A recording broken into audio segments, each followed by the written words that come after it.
আমি আপনাকে একটা রিকোয়েস্ট করব যে আপনি কি এইটা আমার হয়ে একটু যদি হোমওয়ার্ক করেন আপনার বন্ধুদের সঙ্গে অথবা আপনি নিজেরই আরেকটু দেখে যদি আমরা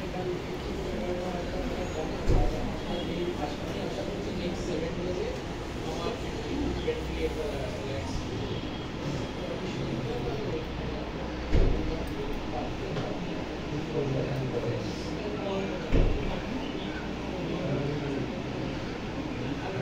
বাড়িতে বাথরুমে পড়ে গিয়ে ওনার পাটা দুটো জায়গায় হাড় একদম ভেঙে গিয়েছে। 2/4/2025 নার্সিং পারভিন রিফারেবল নার্সিং হোমে ভর্তি হয়েছে। আজকে ওনাকে অপারেশন থিয়েটারে নিয়ে যাওয়া হয়েছে।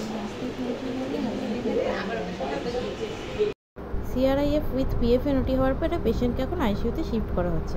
আচ্ছা, তোমরা কি জানতে চাও ওটিটা কিভাবে হয়েছিল? তাহলে কিন্তু অবশ্যই আমাকে কমেন্ট করো।